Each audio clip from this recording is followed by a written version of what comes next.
ერთადერთი დახმარება სჭირდება.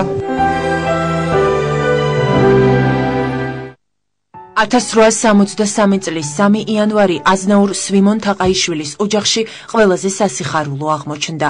ამ დღეს ოზურგეთის მაზრის სოფელ ლიხაურში ექვთიმე თაყაიშვილი დაიბადა. მას შემდეგ ზუსტად საუკუნე ნახევარი გავიდა.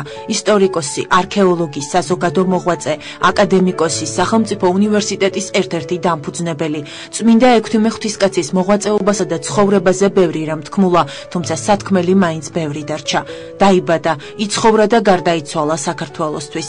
წმინდანის 150 წლის იუბილეს აღსანიშნავად ხელნაწერთა ეროვნულ ცენტრში მისი პირადი არქივი გამოიფინა. საცავში დაცული 2000-ზე მეტი ხელნაწერი წმინდა ექვთიმე ღვთისკაცის ცხოვრებასა და მოღვაწეობაზე მოგვითხრობს. არ დარჩენილა არც ერთი დარგი სახელოვნებათმცოდნეობით საისტორიო, რომელშიც მას თავისი კვალი არ დაემჩნია. იგი დადიოდა ექსპედიციებით საქართველოს სხვადასხვა კუთხეებში, ეძებდა სიძველეებს, აღწერდა, აფიქსირებდა. ბევრი რამ გვაქვს მხოლოდ მისი აღწერის და მისი ჩანაწერების, მისი ექსპედიციების დროს გადაღებული ფოტოსურათების წყალობით. და ჩვენთვის დიდი პატივია, რომ ეს მასალები სწორედ ხელნაწერთა ეროვნულ ცენტრშია დაცული. ჩემო ძვირფასო, აბა რაღა უნდა მოგწერო.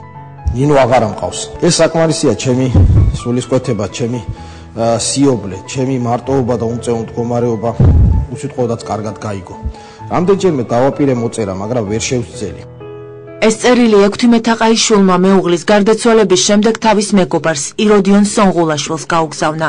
პირადი მიმოწერით ნათელი ხდება ემიგრაციაში მცხოვრები წმინდანის სულიერი მდგომარეობა. თბილისის მუზეუმების ძვირფასეულობა, ოქროვერცხლი, ხატები, თვალმარგალიტი ჩემკული სიწმინდეები, ძვირფასი ხელნაწერები, დადიანების სასახლის, გელათის, მარტვილის მონასტრებისა და საქართველოს სხვადასხვა კუთხის ეკლესიების განძი, რომელიც 1921 წელს ემიგრაციაში წასულმა მთავრობამ წაიღო და მარსელის ბანკში ინახებოდა. საქართველოდან შორს მას წმინდა ექვთიმე თაყაიშვილი მეურვეობდა. მიუხედავად უდიდესი სიდუხჭირისა, საქართველოს მეჭურჭრეთ ხუცესმა მის ხელთ არსებული საგანძური სამშობლო შემოუნახა და უამრავი შემოთავაზების მიუხედავად კოლექციონერებს არ მიჰყიდა. განძი სამშობლოში 1945 წელს ხელუხლებლად დაბრუნდა. 24 წლის განმავლობაში ეს კაცი პატრონობდა ამ გაძეულობას. რაღაც მომენტში 1923 წელს საფრანგეთის მთავრობამ, სადაც საქართველოს ხელისუფლება ემიგრანტული მთავრობა იყო თავშეფარებული, გააუქმა ქართული ლეგაცია. ანუ საქართველოს მთავრობა აღმოჩნდა კანონგარეშე საფრანგეთში. ამას თავის მიზეზები გააჩნდა და გამოვიდა, რომ ოფიციალურად მცველი აი ამ განძეულობის, ამ უსარბაზე, რომელიც ჩვენთვის შეუფასებელია ეს და ისედაც შეფასებითაც მილიარდობით დოლარზე არის საუბარი, რა თქმა უნდა, ძალიან დიდ თანხაზე. მის ერთადერთ ცოლად დარჩა ეს 80 წელს მიტანებული მოხუცებული. კერძო პირი იყო პრაქტიკულად უკვე 30-იანი წლებიდან ექვთიმე თაყაიშვილი მის ცოლად. რამდენმა ადამიანმა არ შესთავაზა, რამდენმა საარქივო თუ სამუზეუმო დაწესებულება, რომ თუნდაც ერთი ექსპონატი რო გაეყიდა მას და ამის სანაცვლოდ პირდებოდნენ კატალოგების გამოცემას, მის პირად ყოფა ცხოვრების, ასე ვთქვათ, პირობების გაუმჯობესებას და ასე შემდეგ და ასე შემდეგ.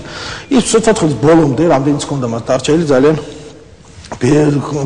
სრულ კმაყოფაზე იქნებოდა რომ მიტყვიან და არანაირი პრობლემა შეექმნებოდა. წმინდა ექვთიმე ღვთისკაცის 150 წლის იუბილესთან დაკავშირებით ხელნაწერთა ეროვნულ ცენტრში სხვადასხვა ღონისძიება და გამოფენა იგეგმება.